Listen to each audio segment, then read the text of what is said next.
ഓം ശാന്തി. നല്ല ഒരു പേഴ്സണാലിറ്റി, നല്ലൊരു വ്യക്തിത്വം, ആകർഷണമുള്ള അഥവാ അട്രാക്റ്റീവായൊരു പേഴ്സണാലിറ്റി, ഇത് എല്ലാവരുടെയും ആഗ്രഹം തന്നെയാണ്.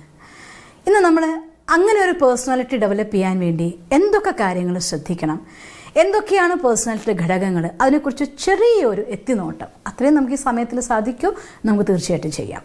ഒന്നാമത്തെ കാര്യം, മനുഷ്യ വ്യക്തിത്വത്തിൻ്റെ 2 തലങ്ങളുണ്ട്. ഒന്ന് എക്സ്റ്റേണൽ പേഴ്സണാലിറ്റി, മറ്റൊന്ന് ഇൻറ്റേർണൽ പേഴ്സണാലിറ്റി. എക്സ്റ്റേണൽ പേഴ്സണാലിറ്റിയിൽ ഒരു മനുഷ്യൻ്റെ ധനം, അവരുടെ അട്രാക്ഷൻ, പവർ, ഇതിൻ്റെയൊക്കെ ആധാരത്തിലാണ് പൊതുവെ ഒരു സമൂഹത്തിൽ എല്ലാവരാലും ആകർഷിക്കപ്പെടുന്നവരായിട്ട് മാറുന്നത്. ഒരു വ്യക്തി വരുമ്പോൾ തന്നെ അവരെങ്ങനെ ഡ്രസ്സ് ചെയ്തിട്ടുണ്ട്, എന്ത് വസ്തുക്കൾ ഉപയോഗിച്ചിരിക്കുന്നു, അവരെ കാണാൻ എത്ര ഭംഗിയുണ്ട്, ഇതൊക്കെ തന്നെയാണ് ആദ്യത്തെ ദൃഷ്ടിയിൽ എല്ലാവരും ആകർഷിക്കപ്പെടുന്നത്. അതുകൊണ്ട് തന്നെയാണ് ഒരു ബുക്കിൽ വായിച്ചത് ഓർക്കും, ഞാൻ കൃത്യമായിട്ട് ബുക്കിൻ്റെ പേര് ഓർക്കുന്നില്ല, ഒരു ബുക്കിൽ വായിച്ച ഒരു റിസർച്ച് സ്റ്റഡിയെക്കുറിച്ച് ഞാൻ ഓർക്കുന്നുണ്ട്. ഒരു നാട്ടിൽ നന്നായിട്ട് എഡ്യൂക്കേറ്റഡ് ആയിരിക്കുന്ന, നല്ല പദവിയിലുള്ളതായിരിക്കുന്ന കുറച്ച് ആളുകളെ ശരിക്കും തനി ഗ്രാമീണരെ പോലെ ഗ്രാമീണരെ മീൻസ് ഒന്ന് ഡ്രസ്സ് ചെയ്യാനോ വെൽ ഡ്രസ്ഡ് ആവാനോ ഒന്നും അറിയാത്ത ആ രീതിയിൽ കുറച്ച് ഡ്രസ്സിങ് ചെയ്യിച്ചു. ഒരു പഠിപ്പോ അറിവോ ഒന്നുമില്ലാത്ത ഒരു 10 പേരെ വിളിച്ചിട്ട് അവരെ സെലിബ്രിറ്റികളെ പോലെ ഡ്രസ്സും വേഷവും ഒക്കെ അണിയിച്ചു. ഇത് കഴിഞ്ഞ ശേഷം ഒരു പബ്ലിക്കിൻ്റെ മുന്നിൽ അവരൊരു സ്റ്റേജിൽ 10 സെക്കൻഡ് ഓരോരുത്തരോടും വന്ന് ഹായ് പറഞ്ഞു പോകാനായിട്ടുള്ള ഒരു പ്ലാൻ ഒരുക്കി. അങ്ങനെ 20 പേരും, അത് നല്ല പൊസിഷനിലുള്ള, നല്ല എഡ്യൂക്കേറ്റഡ് ആയിരിക്കുന്ന, ഹൈ ലെവലുള്ള ആളുകളെ അത്രയും മോശമായിട്ടുള്ള സാധാരണമായിരിക്കുന്ന രീതിയിലുള്ള ഡ്രസ്സുകൾ ഇട്ടവരും, ഒന്നും അറിയാത്തവരും അത് എത്താത്തവരും പക്ഷേ സെലിബ്രിറ്റികളെ പോലെ ഡ്രസ്സ് ചെയ്തവരും, 2 കൂട്ടരും ഓരോരുത്തരായി വന്നു. അവർ ജനങ്ങളോട് ഹായ് പറഞ്ഞുകൊണ്ട് പോയി കഴിഞ്ഞ ശേഷം ആ പബ്ലിക്കിൻ്റെ അടുത്ത് വന്നുപോയ ആളുകളെ കുറിച്ചതായിരിക്കുന്ന ഒപ്പീനിയൻ എഴുതാൻ വേണ്ടി ആവശ്യപ്പെട്ടു. വളരെ വണ്ടർഫുൾ ആയിട്ടുള്ള ഫാക്ടർ, ഈ എഡ്യൂക്കേറ്റഡ് ആയിരിക്കുന്ന ഹൈ ലെവലായിട്ടുള്ള ആളുകളുണ്ടായിരുന്നു, പക്ഷേ അവരാരും വെൽ ഡ്രസ്ഡ് അല്ല എന്നുള്ളത് കൊണ്ട് തന്നെ അവരെക്കുറിച്ചെല്ലാം എല്ലാവരും വളരെ മോശം അഭിപ്രായം എഴുതിയത്. അതേസമയം ഒന്നും അറിയാത്തവരും ഒന്നും നേടാത്തവരൊക്കെയായിരുന്നു വെൽ ഡ്രസ്ഡ് ആയിട്ട് സെലിബ്രിറ്റികളെ പോലെ വന്നത്. അവരെക്കുറിച്ച് എല്ലാവർക്കും, പലർക്കും അവരായിട്ട് ഫ്രണ്ട്ഷിപ്പ് സ്ഥാപിച്ചാൽ കൊള്ളാം, അവരെ കൂടെ പ്രവർത്തിച്ചാൽ കൊള്ളാം, ഇങ്ങനെയുള്ള ലെവൽ വരെ മനുഷ്യന്മാരുടെ ചിന്താധാര എത്തിയിരുന്നു. ബാഹ്യ വ്യക്തിത്വത്തിന് തീർച്ചയായിട്ടും അതിൻ്റെ പ്രാധാന്യമുണ്ട്. ഞാൻ ഓർത്തുപോകും, ഒരിക്കൽ ഭഗവാന്റെ മഹാവാക്യത്തിൽ തന്നെ ഞാൻ കേട്ടിട്ടുണ്ട്, സമയാനുസാരം നമ്മൾ വേഷം കിട്ടണം എന്നുവെച്ചാൽ അർത്ഥം, നിങ്ങൾ ഈശ്വരി വിശ്വവിദ്യാലയത്തിലെ സന്യാസിനിയാണെങ്കിൽ നിങ്ങൾ വീഡിയോയിൽ വരികയാണ്, അതുകൊണ്ട് നിങ്ങൾ കളർ സാരി ഉടുക്കണം എന്നല്ല. നമുക്ക് നമ്മുടെ ഡിഗ്നിറ്റി കീപ്പ് ചെയ്തേ പറ്റൂ. അറ്റ് ദ സെയിം ടൈം നമ്മൾ എന്തുകൊണ്ട് ഇത് അണിഞ്ഞിരിക്കണമെന്ന് അറിഞ്ഞുകൊണ്ട് ഇതിൻ്റെ ആ ഒരു ശോഭ നമുക്ക് സ്വീകരിക്കാം, ഇതിൻ്റെ വർണ്ണ വൈവിധ്യം നമുക്ക് അനുഭവിക്കാം. അതേസമയം ഗൃഹസ്ഥത്തിലിരിക്കുന്നതായിട്ടുള്ള ആളുകൾ ഓരോ സമയത്തും ഓരോ സ്ഥലത്ത് പോകുമ്പോൾ അതിൻ്റെതായിട്ടുള്ള റോയലായിട്ട് തന്നെ ഇട്ടു പോകണം എന്ന് ബാബ മുരളിയിൽ പറഞ്ഞ് ഞാൻ കേൾക്കാറുണ്ട്. അമ്മമാർ കല്യാണത്തിന് മുമ്പ് വെള്ളസാരി ഉടുത്ത് പോകണ്ട, നിങ്ങൾ കളർ സാരി ഉടുത്ത് പോകുമോ എന്ന് തന്നെ ബാബ പറഞ്ഞ് ഞാൻ കേട്ടിട്ടുണ്ട്. യൂണിഫോമാണ്, ക്ലാസ്സിന് വരുമ്പോൾ വൈറ്റ് ഇടൂ, കളർ സാരിയിൽ വരല്ലേ, പുറത്തു പോകുന്ന സമയത്ത് കളർ സാരി ഉടുത്ത് പോകും, ഇങ്ങനെയൊക്കെ സിമ്പിളസ്റ്റ് ആയിട്ട്. ആ ഭഗവാന്റെ പഠനത്തിൻ്റെ ഏറ്റവും വലിയ ഒരു സ്പെഷ്യാലിറ്റി അത് തന്നെയാണ്. നമ്മുടെ ജീവിതത്തിൻ്റെ ഏറ്റവും ചെറിയ ലെവലുള്ള കാര്യങ്ങൾ മുതൽ ഏറ്റവും വലിയ ഉന്നതമായിരിക്കുന്ന കാര്യങ്ങൾക്ക് പോലും പെർഫെക്റ്റ് ആയിരിക്കുന്ന ഗൈഡൻസ്, അതാണ് പരമാത്മാവിൻ്റെ ലെസൻസിൻ്റെ ഏറ്റവും അധികം മഹത്വമുള്ളതായിട്ടുള്ള ഘടകം. എല്ലാം ഒരുപോലെ കാണാൻ കഴിയുന്ന ആ ഈശ്വരൻ്റെ ഗൈഡൻസ് ഡെയിലി ക്ലാസ്സിലൂടെ നമ്മൾ പഠിച്ചുകൊണ്ടിരിക്കുന്ന ക്ലാസ്സിൽ കേൾക്കാറുണ്ട്. അപ്പം അതുകൊണ്ട് ഏതാണോ സമയം ആ സമയാനുസാരം നമുക്ക് വേഷം ഇടാൻ സാധിക്കുക എന്നുള്ളത് ഒരു നല്ല കല തന്നെയാണ്. അതുകൊണ്ട് വൃത്തിയായി വേഷം ഇടേണ്ടതും അത്യാവശ്യമാണ്.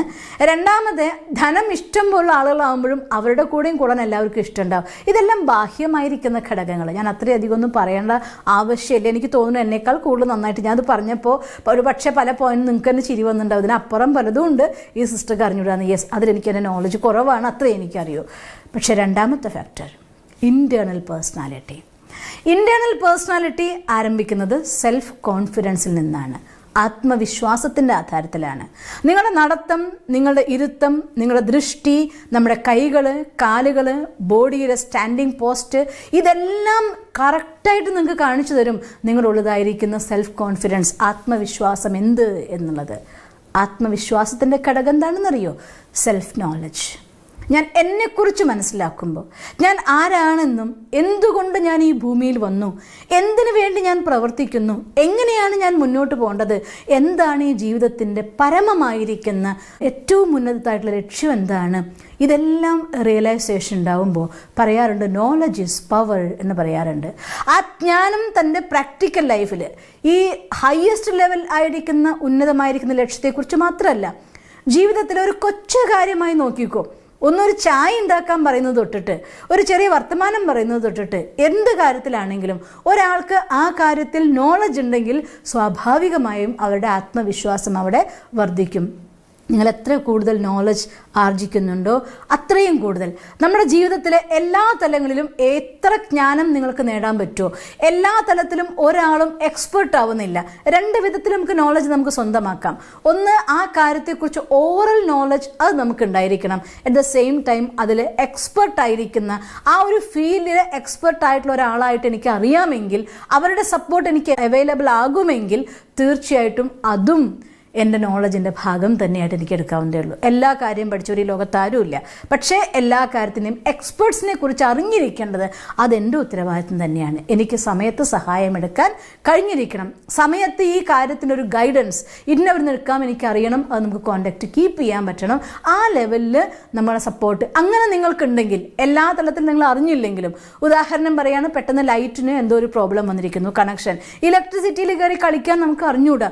പക്ഷേ ഒരു എക്സ്പെർട്ടായിരിക്കുന്ന ഇലക്ട്രീഷ്യൻ എനിക്കറിയാം, അദ്ദേഹത്തായിട്ടുള്ള കണക്ഷൻ എനിക്കുണ്ട്, വിളിച്ചാൽ വരുമെങ്കിൽ ഒരു സംശയമില്ല, ഉടനെ നമ്മൾ ഡയൽ ചെയ്യും, അവർ വരുന്നു, കാര്യം നമുക്ക് ചെയ്ത് കിട്ടുന്നു, വി ആർ കംഫർട്ടബിൾ. അപ്പോൾ അതുകൊണ്ട് ഇലക്ട്രിസിറ്റിക്ക് എന്തെങ്കിലും പ്രശ്നം വന്ന് എന്താ ചെയ്യുക എന്ന് നമ്മൾ ചിന്തിക്കാറില്ല. അതുപോലെ തന്നെ ഓരോ കാര്യങ്ങളും ലൈഫിൽ നമ്മൾ ഏത് ഫീൽഡിലാണോ നിങ്ങൾ മുന്നേറിക്കൊണ്ടിരിക്കുന്നത്, നമ്മുടെ പ്രൊഫഷണൽ ലൈഫ് എന്താണോ അതിൽ ആർജിക്കാവുന്ന അത്രത്തോളം ജ്ഞാനം ആർജിച്ചുകൊണ്ട്, ഞാൻ ഇത് പറയുമ്പോൾ നമ്മുടെ ഈശ്വരി വിശ്വവിദ്യാലയത്തിലൊരു പെർഫെക്റ്റ് എക്സാമ്പിൾ ഞാൻ ഇന്നലത്തെ നമ്മുടെ ഹെഡ് ഓഫീസുമായിട്ടുള്ള കോൺഫറൻസിലൂടെ കേട്ട ഒരു കാര്യം നിങ്ങൾക്ക് ഞാൻ ഷെയർ ചെയ്യാൻ ആഗ്രഹിക്കുകയാണ്. നമ്മുടെ ഈശ്വരി വിശ്വവിദ്യാലയത്തിലെ അക്കൗണ്ട് ഡിപ്പാർട്ട്മെൻറ്റിൽ ഒരു ആനന്ദ് ദാദയുണ്ട്. ഇപ്പോൾ 83 വയസ്സ്, 84 വയസ്സാണ് അദ്ദേഹത്തിന്. ഇപ്പോഴും നമ്മുടെ അക്കൗണ്ട് ഡിപ്പാർട്ട്മെൻറ്റിലെ എല്ലാ കാര്യങ്ങളിലും ടോപ്പായിരിക്കുന്ന ഒരു കാര്യം വന്നാൽ അദ്ദേഹത്തിൻ്റെ കൂടെ ഗൈഡൻസിലേ ഒരു തീരുമാനം എടുക്കാറുള്ളൂ. ഹീസ് അത്രയും നോളജ്ഫുള്ളാണ്. പക്ഷേ കുറച്ച് നാളുകൾക്ക് മുന്നേ കമ്പ്യൂട്ടറിലൂടെ കണക്കുകൾ ചെയ്യേണ്ട ഒരു കാലം വന്നപ്പോൾ അദ്ദേഹം തൻ്റെ 15ഉം 20ഉം വയസ്സായിരിക്കുന്ന കുട്ടികളുടെ കൂടെ ആ കമ്പ്യൂട്ടർ സെൻറ്ററിൽ പോയിട്ട് അതെങ്ങനെയാണ് ചെയ്യേണ്ടത്, എന്താ ചെയ്യുന്നത് പഠിച്ച് സന്തോഷിച്ച് പഠിച്ചു വന്നിട്ട് ആ ലെവലിൽ തന്നെ ഡെവലപ്പ് ചെയ്തു. അത്ഭുതം തോന്നിപ്പോകും നമുക്ക് ആനന്ദ് ദാദയുടെ പഠിക്കാനുള്ളതായിരിക്കുന്ന ഒരു താല്പര്യം. ഇന്നും ഏതെങ്കിലും ഒരു കാര്യം ഉണ്ടെങ്കിൽ ചെയ്തു കഴിഞ്ഞാൽ അക്കൗണ്ട്സ് എല്ലാം ക്ലിയർ ആണെങ്കിൽ, കുറച്ച് വലിയ അക്കൗണ്ട് ആണെങ്കിൽ ഞാൻ ഇപ്പോഴും ഓർമ്മിക്കും, നമ്മുടെ ബിൽഡിംഗ് കൺസ്ട്രക്ഷൻ കഴിഞ്ഞ സമയത്ത് നമ്മുടെ ഷീജ സിസ്റ്റർ അക്കൗണ്ട്സ് എല്ലാം സബ്മിറ്റ് ചെയ്ത സമയത്ത് ആനന്ദ് ദാദ പറഞ്ഞത്, ഒരു വലിയ ലിമിറ്റഡ് കമ്പനിയുടെ അക്കൗണ്ടാണ് നീ ഇപ്പോൾ ചെയ്തിരിക്കുന്നത്, ഒരു തെറ്റില്ലാണ്ട് ചെയ്തു, കൺഗ്രാജുലേഷൻ എന്ന്. തൻ്റെ കൂടെ ഇരിക്കുന്നവരുടെ വർക്കിനെ റെസ്പെക്റ്റ് ചെയ്യാനും കഴിയണമെങ്കിൽ അതിനെക്കുറിച്ച് നോളജ് വേണം. ഇങ്ങനെ അതിൽ നോളജ് എടുക്കുകയും ആ നോളജിനെ തൻ്റെ ലൈഫിൻ്റെ ഭാഗമാക്കി മാറ്റുകയും ചെയ്യുമ്പോൾ പഠിക്കാൻ യാതൊരു പ്രായപരിധിയില്ല. ഇന്നും തൻ്റെ കയ്യിലുള്ള ആൻഡ്രോയിഡ് ഫോണിൻ്റെ ഓൾമോസ്റ്റ് ഓൾ കാര്യങ്ങളും ആനന്ദ് ദാദയ്ക്ക് അറിയാം, പഠിച്ചിരിക്കുന്നു.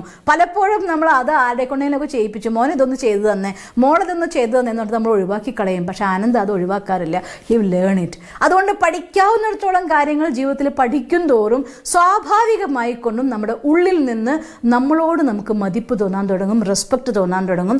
ഓരോ കാര്യം നിങ്ങൾക്ക് ചെയ്യാൻ ആരെയും ആശ്രയിക്കേണ്ട എന്നൊരു ലെവൽ വരുമ്പോൾ നമ്മുടെ കോൺഫിഡൻസ് ലെവൽ വരാൻ തുടങ്ങും. ഞാൻ നിങ്ങൾക്ക് കൊച്ചു 1-2 ഉദാഹരണങ്ങൾ പറഞ്ഞെന്ന് മാത്രമേ ഉള്ളൂ.